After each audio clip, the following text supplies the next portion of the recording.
Good morning. You listen to FloorDaily.net, and I'm Kemp Harr. This morning my guest is Gwen Morgan, who's the Discipline Design Leader for Interior Design in Plano, Texas with Stantec. Gwen, how you doing? I'm doing well, thank you. Tell us a little bit about Stantec, if you would. Sure. Stantec is a firm that focuses on a lot of different efforts, but our interior designers are nationwide and touch on a number of different sectors. All of our practitioners, whether it's architecture engineers or interior designers, are all working together to create a holistic design solution.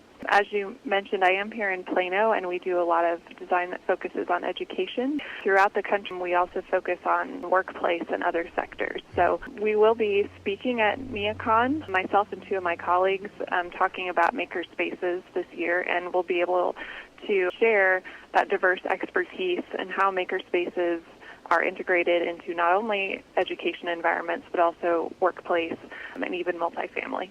What's a maker space? A maker space is a place within a school or business or multifamily location where people are provided with tools and machinery and storage and support to come up with creative ideas. And so in most cases, that's some kind of physical product, but in some cases, it may even be something more like think of a makerspace for ideas. So it may be a little bit more focused on business planning or coming up with clever marketing or graphic solutions. So it can really be a very diverse type of space depending on where it's located. One thing that we have noticed is that our clients will often come to us and say, I want a makerspace in my building. And I think they say that because it is such a trend right now. But what we would like to do is really help our clients figure out just what do they mean by makerspace. It's more than just dropping a 3D printer into the corner of your office. There's a more strategic approach that you can take to really make sure it fits in with your office culture or your educational goals. Yeah, this is interesting. I mean, we could spend the rest of the time on this. I like to keep these things short. Is a makerspace collaborative or is it pensive? Because it seems to me like in different parts of the process, it could be one or the other. Yes, exactly. It really depends on the part of the process. Some of our education clients really like to use it as a way to teach collaboration, which is a very important trend that they'll need for their future workplace environment. But certainly there are times where you individually are working on some component or on part of a piece of machinery where you're doing that work all alone. Okay. Let's move to our topic of the day, how to work NeoCon. How many years have you been going to NeoCon? So I've been to NeoCon 5 times, so not consistently. It's been, I'd say, 4 or 5 years since I've been. So you haven't been in a while. You're going this year. How do you plan to work the show? I like to start kind of the first day looking at some of the larger manufacturers with the more permanent showrooms to get a good sense of what they're doing as the industry leaders. I always check in with my colleagues towards the end of the day to hear what they've seen that I definitely need to make sure to hit the next day. On the second day, I prefer to peruse kind of the smaller, the more temporary booths that are usually on 7th floor. You can really find some interesting ideas that are very innovative and can really be the place where those trends take off from in future years. So I like to definitely check out both. Do you use gravity as your friend? Do you go up to 11 at the beginning and then walk down to 10 and then down to 3? How do you do that? Yeah, I do. Aside from appointments, I do like to start at the top and work down, yes. So then you save the 7th floor, which is the more temporary spaces, and you do that the second day. Yeah, that's my preferred order. I think you can get through it a little bit faster because the area is smaller, but like I said, lots of neat ideas there. All right, let me ask you this. So you said you collaborate at the end of the first day. You collaborate with other folks from the Plano office or from just other people with Stantec, or how do you do that? Stantec sending around 20 interior designers this year from various offices around the country. So we have made some strategic meetup times for us to get together as a group. It's great for us to be able to meet up in that location and, just exchange thoughts on what we've seen and where the trends are going. Do you go there with projects in mind, and do you set appointments, or tell me a little bit more detail on that? Some of us will set appointments. I do have one colleague who started arranging his appointments in February so that he could start at the top and work down.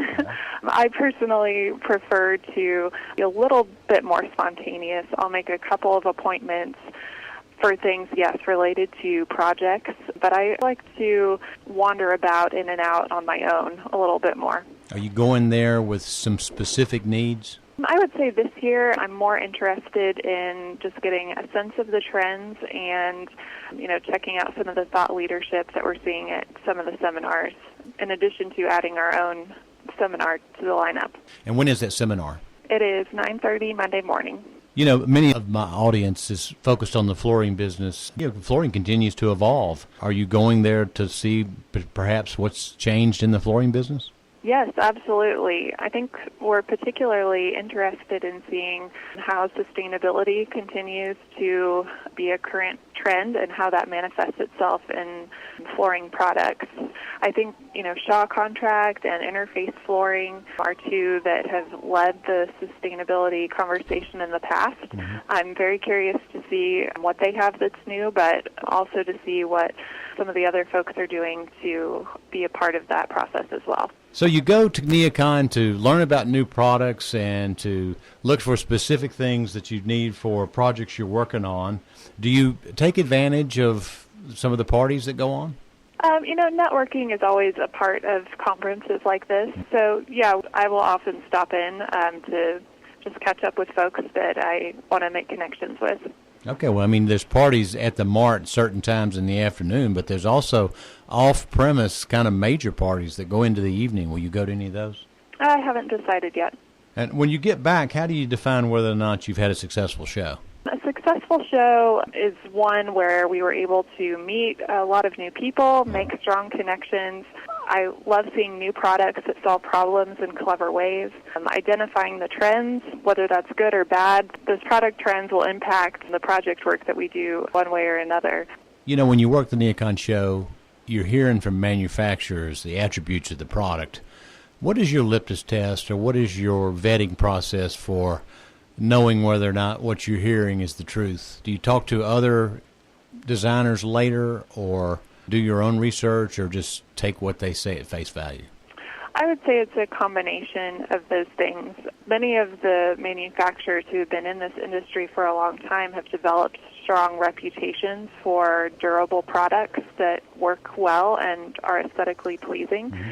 So for manufacturers that have been around for a while, I think they've built up a certain reputation that is a check against things that are being introduced that are new. For products or manufacturers that I'm not previously familiar with, yes, I like to run that by, especially the technical information, past some of the experienced people in our office who may have had an experience in the past with something similar. Okay, Gwen, I appreciate you spending time with us and tell us how you work the show. Again, been talking to Gwen Morgan, the discipline leader for interior design at Stantec's Plano, Texas office, and you've been listening to Kemp Harr and FloorDaily.net.